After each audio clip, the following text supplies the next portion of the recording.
गुरुर्ब्रह्मा गुरुर्विष्णु गुरुर्देवो महेश्वरा गुरुर्साक्षात् परब्रह्म तस्मै श्री गुरुवे नमः। मैं अपने गुरुदेव महादेव के चरणों में कोटि कोटि प्रणाम करती हूँ। माँ भवानी के चरणों में कोटि कोटि प्रणाम करती हूँ। अपने गुरुदेव महादेव का कोटि कोटि धन्यवाद करती हूँ। सभी देवी देवताओं के चरणों में कोटि कोटि प्रणाम करती हूँ। तीन सूत्र के दाता भ्राता श्री हरिनंदन भैया के चरणों में कोटि कोटि प्रणाम करती हूँ और उनका कोटि कोटि धन्यवाद करती हूँ, जिन्होंने हम सभी को गुरु के तीन सूत्र देकर शिव शिष्यता का मार्ग दिखाया। उन्हीं के द्वारा लिखी गई पुस्तक आओ चलें शिव की ओर में से मैं आज आप लोगों को सुनाऊंगी हमारे गुरु शिव शिष्य अनुभूति। नमः शिवाय, नमः शिवाय, नमः शिवाय। सभी गुरु भाई बहनों के चरणों में कोटि कोटि प्रणाम करती हूँ। सभी का बहुत बहुत धन्यवाद करती हूँ। हमारे गुरु शिव शिष्य अनुभूति। ध्यातव्य निरूपित सूत्र त्रय में द्वितीय सूत्र जन सामान्य की पात्रता के अत्यंत अनुकूल है। आज का व्यक्ति अपने स्तर पर सहजता से आवश्यक अनावश्यक वार्ता की मना स्थिति में रहने को अभ्यस्त है।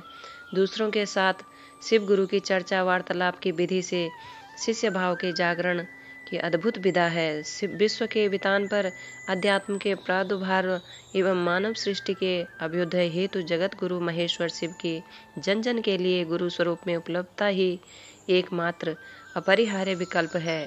इस स्थिति में जन सामान्य शिव को गुरु मानकर अपने सामर्थ्य के अनुरूप शिष्य भाव का जागरण स्वयं में पा सके, तभी शिव यथार्थ में व्यक्ति के गुरु होंगे।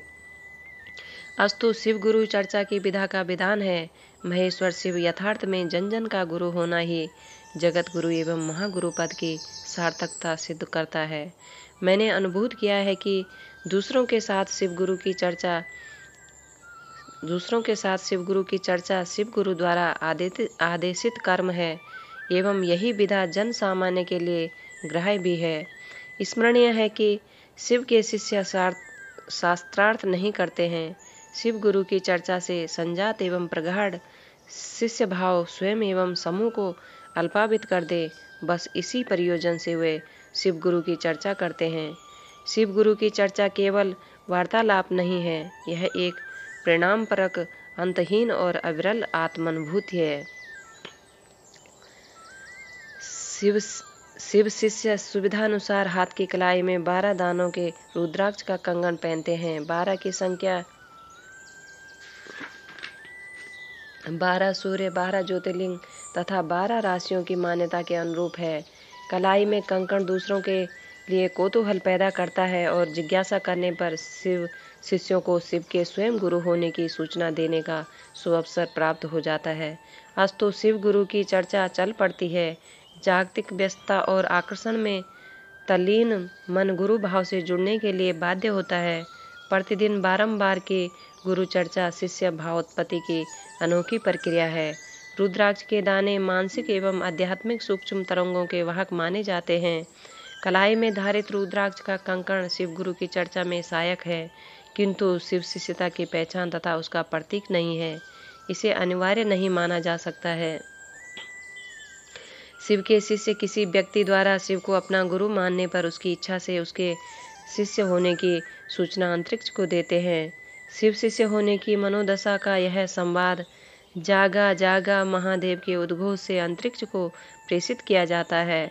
यह प्रेषण वायुमंडल में ध्वनि के संप्रेषण और भाव संपन्न प्रत्यक्ष अप्रत्यक्ष जीव आत्माओं को सूचित करने के विज्ञान पर आधारित है।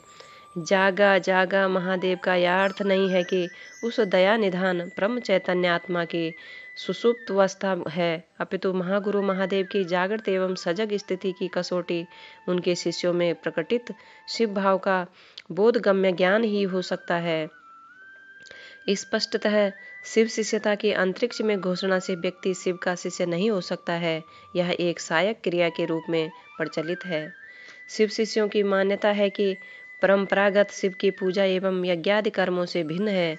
शिव गुरु से जुड़ाव की स्थिति शिव का शिष्य होने के लिए खान पान की कोई वर्जना आरोपित नहीं है। भोजन आदि में चिकित्सा विज्ञान का दृष्टिकोण अनुकरणीय है।